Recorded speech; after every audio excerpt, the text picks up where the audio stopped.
Ah, Hubert, enfin, te voilà. Bon sang de bois, le sais-tu, mon cher ami, qu'il y a d'assis dans les bergères de monsieur le général, celle du petit salon, deux frisques de nerveux de monsieur de Paris qui n'en ont que pour toi. Vois-tu aussi que, s'ils en ont après toi, ils ne veulent s'avouer de rien. Tout de même, tant d'agitation et de mystère. Je te le dis qu'il y a que ça finit par beaucoup intriguer. Voire même un temps soit un peu inquiété. Et qui sont-ils, ces visiteurs qui vous intriguent et puis qui vous inquiètent? Le savez-vous, mademoiselle Agnès? Pour le premier, à ce qu'il paraît, un certain citoyen Louvet.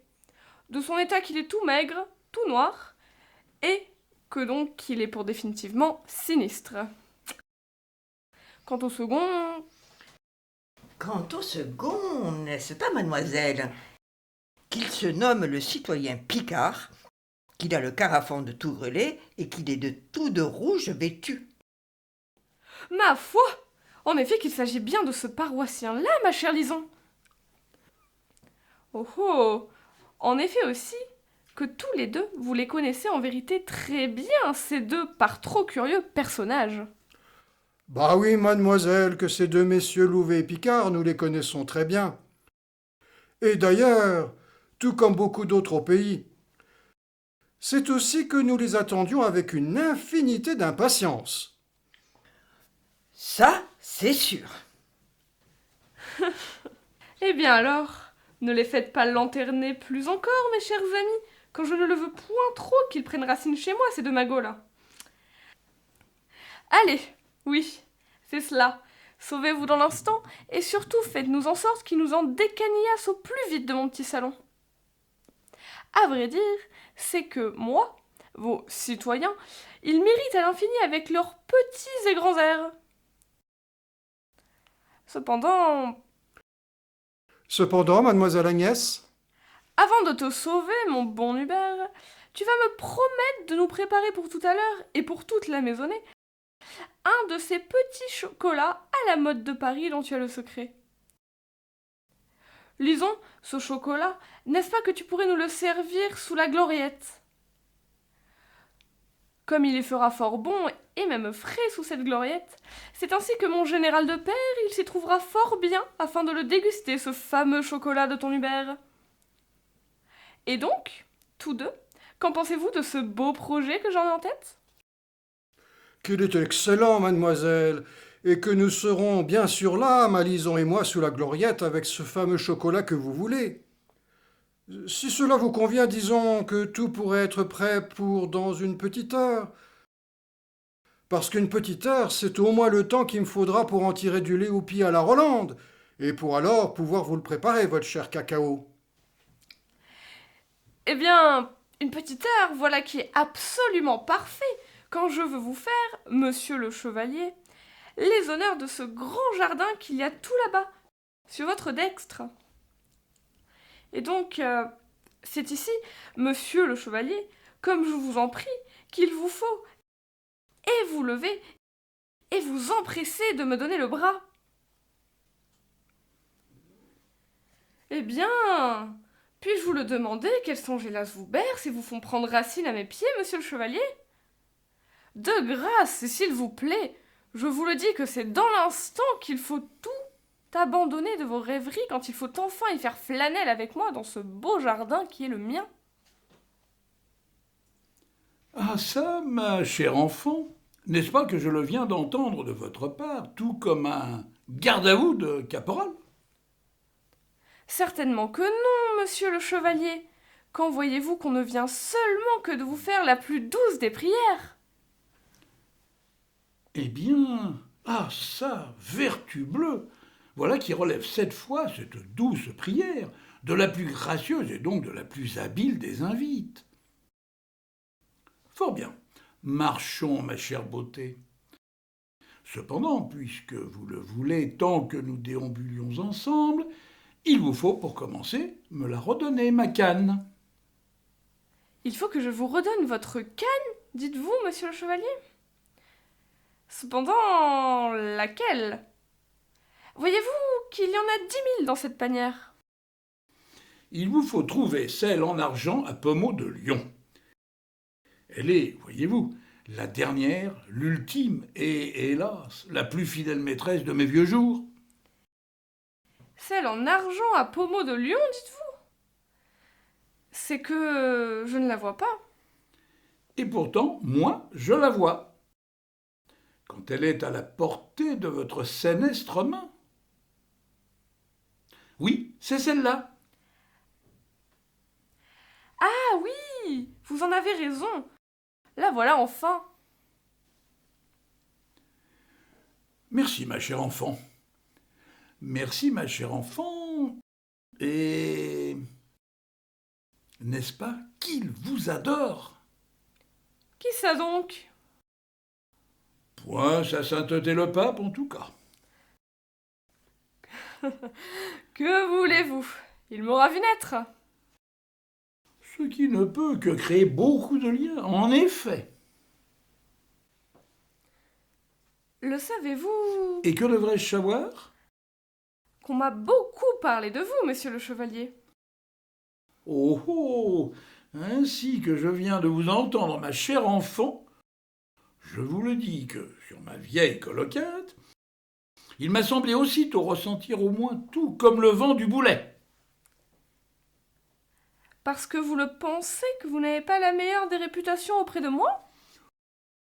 Et de beaucoup d'autres dans ce château du général de Chitray, sans aucun doute, en effet. Peut-être que vous l'avez mérité, ce surnom à dénigrement. Au moins un peu, n'est-ce pas? En vérité, c'est selon ce que l'on vous aura rapporté d'injuste et de méchant sur mon compte. En tout cas, Quoi, monsieur le chevalier? c'est aussi qu'on m'a beaucoup parlé de vous. Oh oh! Comme je viens de vous entendre, il m'a semblé aussitôt ressentir, comme qui dirait, la remarquable justesse de certains récurrents avertissements. Qui serait? Que vous êtes de toujours, et aussi à jamais, le plus habile et le plus impénitent des flatteurs. En priorité avec les femmes, et même avec toutes les femmes, naturellement. Car ma chère et triomphante jeunesse que vous êtes, vous pensez en être une de femme. Sans doute un peu tout de même. Et Dieu que vous en avez raison. Et Dieu que vous en avez raison, quand Hubert, il ne m'aura point menti. Parce que... Parce que, bien entendu, que je parle en effet à une beauté à nulle autre pareille. C'est là que vous cherchiez déjà à me flatter, monsieur le chevalier. Certainement pas, quand je me contente de vous les rapporter, ces propos à ce cher Hubert. Qui sont... Que c'est bien aux premières langes qu'aussitôt on lui vit ce si rare bonheur de rire parmi les anges. Parlait-il de vous? Il a dit ça? Et lisons aussi. Et lisons aussi. Oui, oui et oui. En vérité, voilà qui est définitivement excessif. Pour ne pas dire outré. Sans doute que non. Quand c'est sans aucun doute que chaque matin, vous l'attardez votre si beau regard devant votre psyché. Sauf qu'au premier regard, on ne peut plus se mentir. Sauf qu'au premier regard, celui des autres cette fois, une beauté telle la vôtre, c'est déjà qu'elle se rassure. Et c'est là que vous venez de me flatter pour la seconde fois, monsieur le chevalier. Non pas quand Hubert, il m'a fait une certaine comparaison. Avec qui, par exemple? Le meilleur et le plus exquis des exemples. Cet exemple qui sera votre mère. Ma mère? Oui, votre mère. Et pour dire quoi? Qu'on vous raconte, c'est Hubert que je cite, 2 gouttes de rosée au capiteux petit matin d'une feuille de chêne. C'est ici qu'on le sait, et c'est toujours Hubert qui parle, qu'elle partage les dites gouttes les mêmes flatteries. M'ajouterait-il le cœur au bord des lèvres? Ce qui veut dire que nul ne sait vraiment qui est la fille, qui est la mère. Il aura dit tout cela? Et même pire, quand il va me le dire, oui, qu'on vous raconte qu'il a tout très bien osé, le facétieux destin, quand il s'est mis en peine d'enfin effacer ses excès, c'est alors que, dès le premier âge, tout à chacun se déroule vers la même apparition. Ce qui veut dire que nul ne sait vraiment qui est la fille, qui est la mère. Eh bien...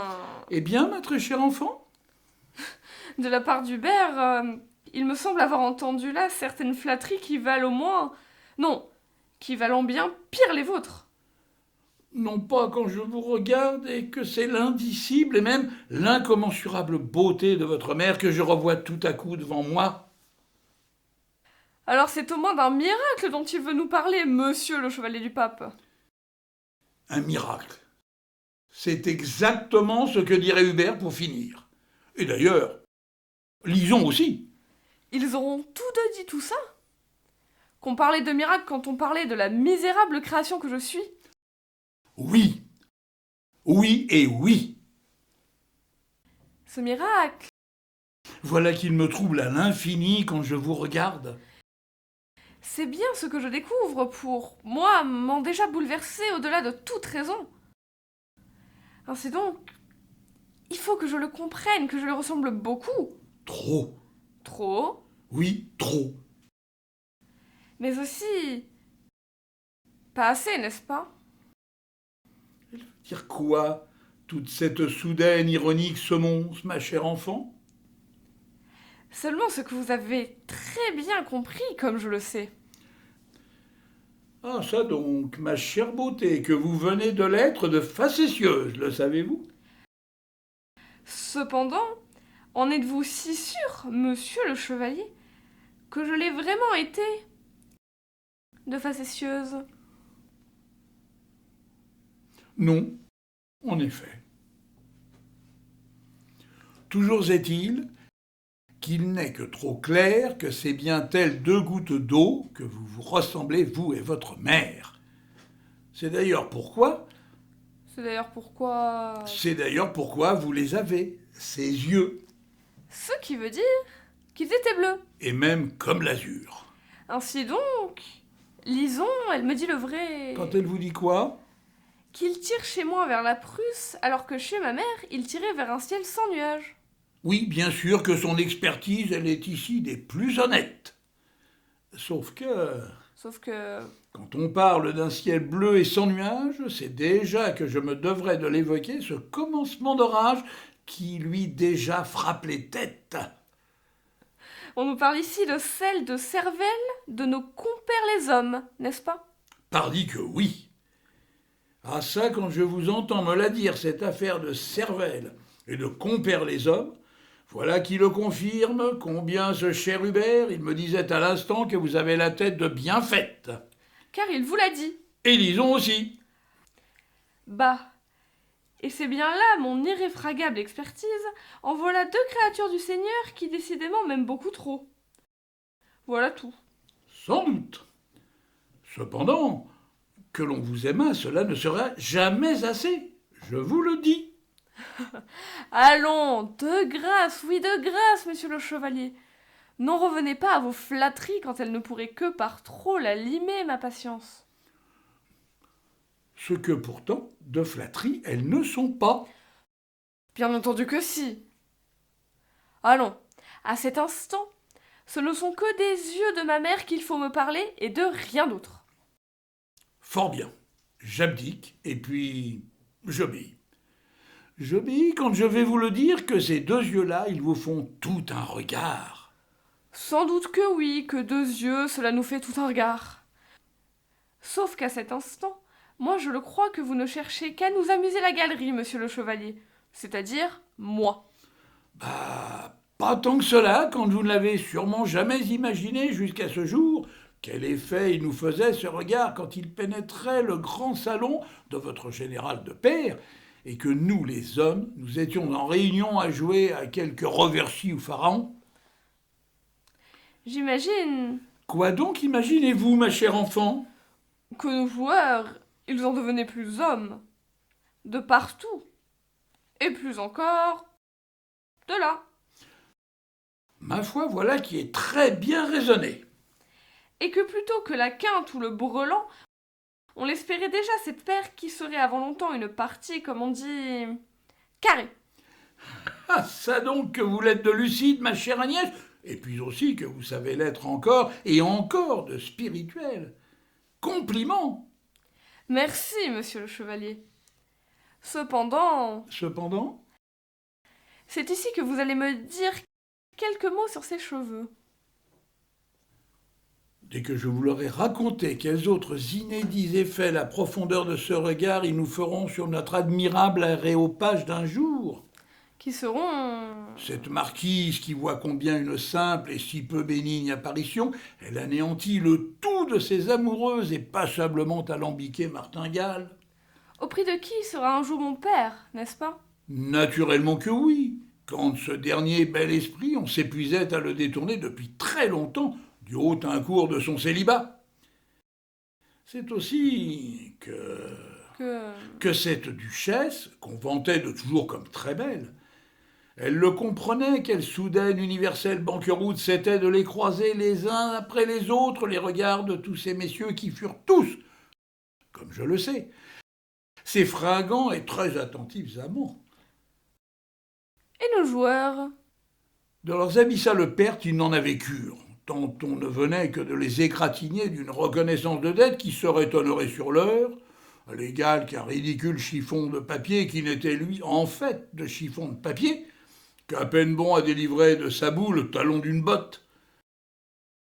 En tout cas, est-ce ce que l'on avait fait comprendre à tout un chacun, donc à votre éblouissante mère, dans un grand rire qui avait toutes les inénarrables manières du puissant en ce bas monde. Quant à leurs invraisemblables gains, Je vous écoute.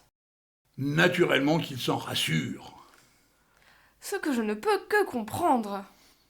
Toutefois, Monsieur le chevalier, voilà bien, pertes et gains, et bien d'autres promesses d'espèces sonnantes et trébuchantes, qui n'eurent jamais aucun effet sur la gracieuse complexion de qui serait après-demain votre mère. Comme je puis vous le jurer, resterait-elle définitivement de marbre. oh, moi, pardi que je n'en doutais pas quand on me l'aura rapporté de toujours que son insolente beauté à madame ma mère, elle lui était son immarcessible viatique en ce bas monde. Ma foi. Ah donc, voilà une évaluation qui vient donc de vous et qui ne relève en vérité que d'un très judicieux à propos. Merci du compliment. Cependant, il me semble que la description de ses cheveux, elle nous reste toujours et encore pendante, monsieur le chevalier. Et quoi, votre père, il ne vous en dira jamais rien de ces fébriles boucles? Hélas, pas même un mot. Tout de même, il aurait pu au moins se fendre, comme je vais à cet instant le faire, de ces très simples 4 mots, qu'ils étaient très beaux. Ce qu'il ne ferait pas et jamais. Et pourquoi donc ce coupable silence? Le savez-vous? Le chagrin, sans aucun doute. Oui, le chagrin, sans aucun doute. En tout cas, et puisqu'il faut que je le sois devant vous, l'involontaire coadjuteur de la très et trop ingrate mémoire de votre général de père, je peux vous le dire, ma chère Agnès, qu'ici on parle d'or, et même d'une toison d'or. Donc un peu comme la mienne. Non, tout comme la vôtre. Alors ma mère, comme je la plains tout à coup quand, moi, chaque matin, devant ma coiffeuse, c'est un peigne qui gémit de soupirs de devoir s'échigner à les débourrer dans un instant ces rêches crins qui me font tel un semblant de tignasse. Oh, n'est-ce pas, Agnès, qu'à cet instant, vous vous moquez éhontément de votre serviteur? Eh bien, Oui, un peu, en effet. et même que c'est beaucoup que vous vous moquez. Et même que c'est beaucoup. En effet. Ah ça, Pourquoi cette soudaine sidération que vous avez, monsieur le chevalier? S'il vous plaît, allez-vous m'en donner la raison? elle m'est venue de ce que vous avez son rire. En vérité? Oui, et je peux vous le jurer qu'on y est venu à cette très riche rime. Ça, il est vrai que votre émotion, elle ne ment pas. Ma foi, merci de me le dire. Et, puisque vous l'avez, son rire, voilà qu'une amusante anecdote, elle me revient déjà en bouche. Qui nous parlera de quoi? Justement de ce léger rire qu'elle eut un jour, en y entrant un jour dans ce grand salon où nous sommes tous deux en ce moment. La raison, je vous prie, de ce léger rire? Devinez. On parle ici d'un bon mot ou d'une épigramme qui venait de vous, n'est-ce pas? Ou plutôt d'une saillie drôlatique. À propos de quoi ou de qui? À propos de qui ou de quoi, il y a que je ne m'en souviens plus très bien. Et que je vous l'avoue ici, le vrai quant à cette dernière amnésie qui est la mienne. Tandis que moi, il n'y a que je n'en crois pas un mot. Ce qui est en vérité très injuste. Toujours est-il qu'il existait encore et encore ce léger rire. Et que c'est déjà que vous lui aviez parlé à ma mère. Le plaisir de la conversation, sans aucun doute. En effet, le plaisir de la conversation, sans aucun doute. Cependant, au lieu de vos piques, allez-vous enfin me laisser vous la raconter, ma petite péripétie de petit rire? Je vous en prie, faites, monsieur le chevalier, faites. Et donc, ce petit rire? Il foudroyait aussitôt un certain factotum qui se tenait à cette porte-là. Celle que je vous désigne avec ma canne, avec aussi cette mienne trémulation qui me désespère, quand elle me dit qu'en effet je n'ai plus 20 ans. Voyez-vous que lui, ce gentil laquais, il était fort bien fait de sa personne et plus encore fort beau. Donc, on parle d'Hubert. Cela va de soi. C'est ainsi, un peu nigaud et gauche qu'il était, qu'il nous jouait les improbables aboyeurs. Et pourquoi donc cette gaucherie? Devinez. Ah donc? Et quoi? Sous la livrée du domestique, à ce que je sais, on a aussi le droit d'être un homme. Sans doute, quand il m'aime beaucoup.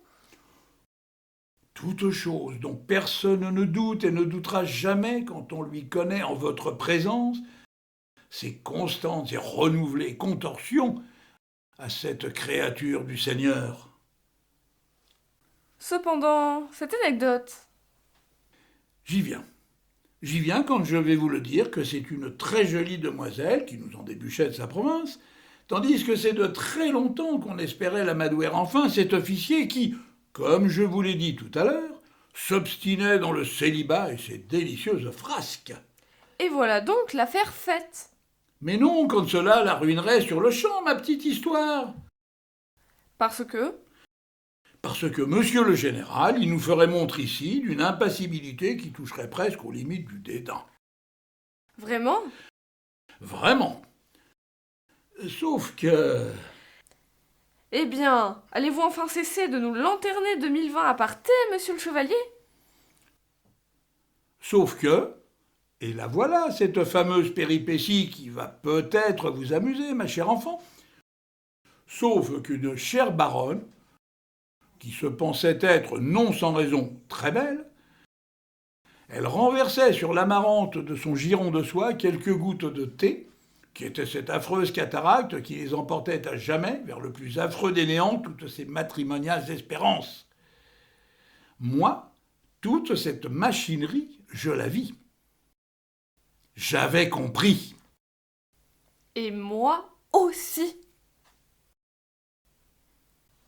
Ainsi donc, lors de sa présentation, vous l'aviez fait rire, ma mère. Et vous la feriez encore et encore rire. Lors de ces innombrables faits dont elle fut la rayonnante ordonnatrice, en effet. Ma chère enfant, jamais vous ne pourrez imaginer quelle magnificence nous connûmes pendant des années et des années en ces lieux.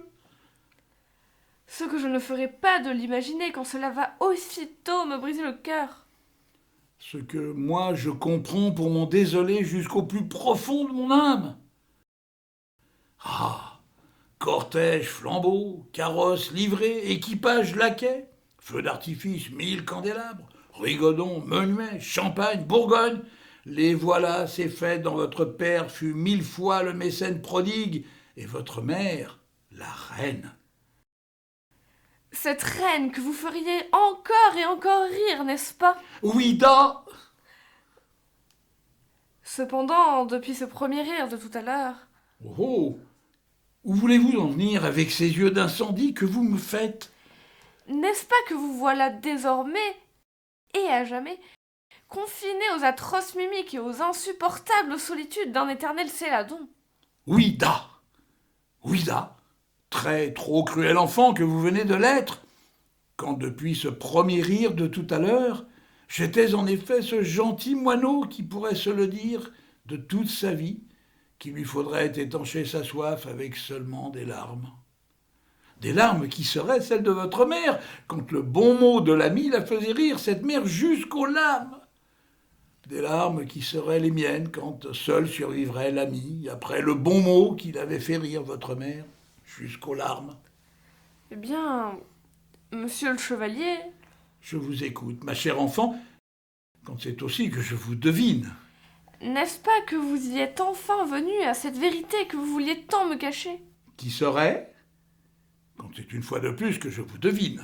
Cette vérité qui est qu'il ne faut pas que j'en doute, que ma mère, c'est au-delà de toute mesure que vous l'avez... Idolâtré, oui, en effet. Et pour la paix de mon âme, c'est maintenant que votre généreuse bienveillance, elle ne s'en ira pas nous dire un mot de plus.